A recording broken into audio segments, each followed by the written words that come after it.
Yo, salut tout le monde, ici le Mouvement Crypto, moi c'est Pépé. Pour aujourd'hui, ça va être le premier exemplaire de mon recap de la semaine sur tout ce qui se passe dans le domaine des cryptos, que ce soit sur le Bitcoin, que ce soit sur le monde des cryptos en général, ou sur des coins un petit peu plus spécifiques. À toutes les semaines, je m'engage à vous, ou à presque toutes les semaines en fait, je m'engage à vous faire un recap de tout ce qui se passe, ou toutes les nouvelles qui pourraient toucher de loin ou de proche les cryptos.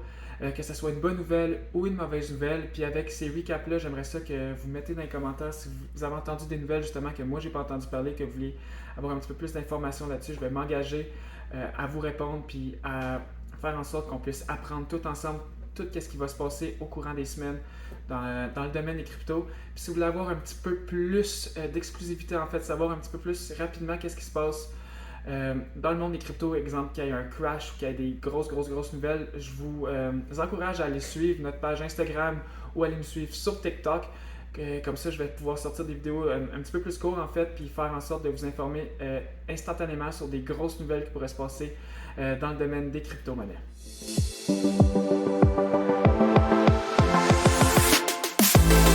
Alright, fait que pour commencer les nouvelles de la semaine, en fait, je vais revenir à 2 semaines.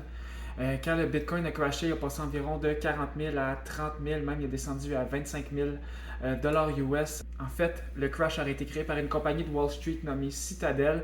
C'est des spéculations, il n'y a rien de prouvé en fait que ce soit une compagnie de Wall Street qui l'a créé. Mais si je vous explique, en fait, le crash aurait été à la base créé par le coin qui s'appelle Luna. Luna, c'est quoi en fait? C'est un coin qui a été créé pour backer le stablecoin qui s'appelle UST. Pour vous expliquer vite fait comme ça, UST est un stablecoin qui est censé toujours rester à 1$. Si le coin monte si le coin monte un petit peu plus haut qu'1$, le coin va offrir au marché de pouvoir le vendre pour pouvoir faire redescendre sa valeur à 1$. Puis si sa valeur descend en bas d'1$, en fait, Luna, qui est le coin qui va backer UST, en fait, va se dupliquer pour pouvoir créer un petit peu plus de Luna, donc augmenter la valeur du UST. Puis pour backer Luna, qui lui back UST, en fait, la compagnie Terra, qui est la compagnie qui contrôle les deux coins, donc Luna et UST, ont acheté une très grande quantité. Quand je dis une très grande quantité, en fait, ça serait des milliards de dollars en Bitcoin, mais ils l'ont acheté à une certaine valeur. Donc, comment que le crash aurait été créé? En fait, c'est un peu la faille de tout cet écosystème-là. Il y aurait une compagnie de Wall Street, comme que j'ai dit tantôt, Citadel, qui aurait gagé 4 milliards de dollars sur le fait que Bitcoin allait dropper, donc le Bitcoin allait crasher. Vu qu'ils ont mis 4 milliards de dollars, en fait, le Bitcoin s'est mis à crasher. Puis quand le Bitcoin se met à crasher rapidement, il y a beaucoup de personnes qui vont vendre très rapidement parce que le phénomène de peur est très haut, donc le monde vend. Puis vu que le monde a vendu, la valeur de Terra de Luna a descendu aussi rapidement. Parce qu'on se rappelle que Bitcoin, en fait, fait partie du fonds qui fait en sorte que Luna peut avoir une valeur. Puis, en même temps, cette compagnie-là aurait acheté pour 1 milliard de dollars de UST et l'aurait revendu tout de suite après. Donc, quand ils ont vendu une très grande quantité de UST, donc 1 million de dollars, ça aurait fait baisser la valeur de UST. Les personnes qui détenaient justement UST ont panic sell, comme que je peux dire, donc ils ont vendu ultra rapidement leur UST pour essayer de minimiser leurs pertes, vu que UST droppait excessivement rapidement. Le phénomène fait en sorte que Luna doit se dupliquer, donc créer de l'inflation. Puis en plus que Bitcoin descendait ultra rapidement, ça a fait descendre la valeur de Luna. Donc tout s'est mis à crasher, donc tout le monde s'est mis à vendre et c'est ça qui aurait créé le crash de Bitcoin d'environ de 40 000 $ jusqu'à 25 000 $. Puis pour continuer les nouvelles avec ça, en fait, on irait à la deuxième nouvelle. Tout le crash, en fait, ça a créé beaucoup de drama puis beaucoup de gossip en fait dans tout ce qui est marché des cryptos. Est-ce que c'est sûr, est-ce que c'est pas sûr? En fait, la faille, c'était une faille qui a été créée, c'est oui, en fait, ça change pas grand-chose à tout ce qui est les cryptos déjà en tant que tel.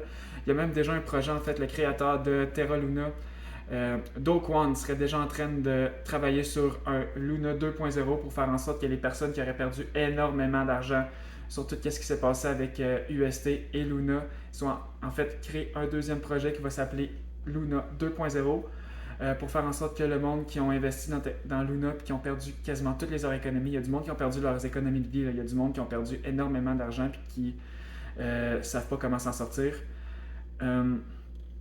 Donc, le créateur est déjà en train de créer un deuxième projet pour pouvoir justement repartir tout ça puis donner en fait donner des personnes qui détenaient des Luna 2.0 puis essayer de faire repartir un projet qui va être le même principe, mais 2 fois plus sécuritaire. Je ne sais pas comment il va faire ça encore.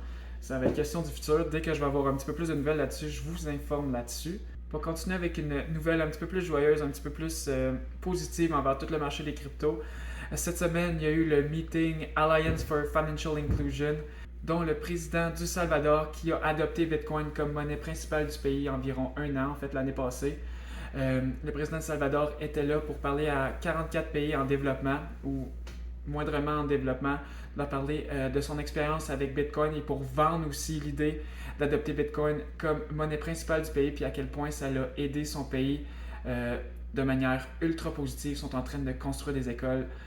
Pour de vrai, le Salvador s'en tire beaucoup, beaucoup mieux depuis qu'ils ont adopté le Bitcoin. Donc, peut-être qu'avec son meeting cette semaine, ça va apporter d'autres pays à pouvoir adopter le Bitcoin comme monnaie principale parce qu'il veut expliquer que, justement, le Bitcoin serait bon pour plusieurs pays qui ont énormément de problèmes financiers puis que, justement, l'algorithme puis tout ce que Bitcoin peut apporter à ces pays-là serait ultra positif dans le futur pour tous ces pays-là. Ça serait aussi ultra positif pour tout l'écosystème des crypto-monnaies qui seraient adoptées de plus en plus. Si vous voulez un petit peu plus de nouvelles là-dessus, s'il y a des nouveaux pays qui adoptent Bitcoin, vous allez être les premiers à le savoir parce que je vais couvrir toutes les grosses nouvelles qui vont se passer par rapport au Bitcoin aussi. Après ça, avec le crash qui s'est passé, si on trouve à une autre nouvelle, en fait, même avec le crash qui s'est passé puis qu'on est tombé en récession, comme vous savez, en ce moment, il n'y a pas juste le Bitcoin qui a crashé, il y a plein d'actions à Wall Street qui ont baissé. Il y a, exemple, Walmart, ça va pas bien, Netflix, ça va vraiment pas bien. Il y a Target aussi qui a vraiment baissé cette semaine.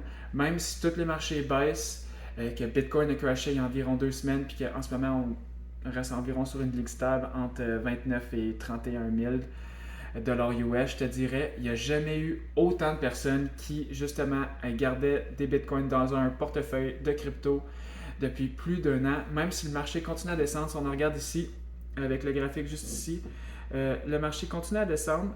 Puis ici, le graphique, vu que c'est entre 10 000 et 100 000, on ne voit pas une grosse flèche descendante, mais le marché a vraiment descendu du pic.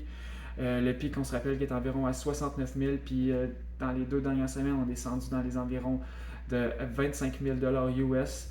Il n'y a jamais eu autant de personnes, comme on peut voir ici, la ligne ici, qui gardent des bitcoins dans un portefeuille depuis plus qu'1 an et qui continuent d'accumuler des bitcoins. Donc, avec de plus en plus de monde qui, justement, garde des bitcoins puis continue à acheter des bitcoins à toutes les semaines ou à tous les mois, continue d'accumuler des bitcoins à leur rythme, ça veut juste dire que même s'il y a des crash boursiers, même si il se passe des nouvelles comme ce qui s'est passé avec Luna, la communauté de tout ce qui est en fait, la communauté des personnes qui croient dans la crypto, qui croient que justement c'est le futur, qui croient qu'on s'en va vers une économie qui va plus avoir rapport aux crypto-monnaies. Le monde continue d'y croire, le monde continue de garder, il continue d'accumuler. Puis c'est exactement ce que nous, au Mouvement Crypto, on pense que vous devriez faire. Donc, il ne faut pas avoir peur. Puis si vous voulez, on va tous en sortir ensemble parce que tout le monde qui croit aux crypto, tout le monde qui veut adhérer aux crypto, on est une communauté. On est une communauté qui est forte parce qu'on veut se sortir de toute la dominance, de tout ce qui se passe avec les banques aujourd'hui. Puis si vous voulez continuer dans les cryptos, vous faites bien. Fait que ça serait déjà tout pour moi aujourd'hui. Si je peux vous encourager à faire quelque chose, en fait, j'irai nous suivre sur Instagram ou sur TikTok. Comme ça, vous allez pouvoir avoir des nouvelles presque instantanément sur les grosses nouvelles qui pourraient se passer dans les semaines à venir, dans les années à venir, sur tout ce qui va se passer dans les crypto-monnaies, que ce soit sur le Bitcoin ou des coins un petit peu plus spécifiques. On va toujours être là pour couvrir le plus d'informations possible, justement pour faire en sorte que la communauté qu'on est en train d'essayer de créer avec le mouvement crypto continue de grossir. Si vous avez aimé la vidéo, likez, partagez, commentez la vidéo si vous voulez me laisser dans les commentaires sur des nouvelles que vous voulez en savoir plus. Ça va me faire plaisir de pouvoir les couvrir dans la prochaine vidéo. Sur ce, moi je vous dis à la prochaine, puis on se voit la semaine prochaine. Ciao!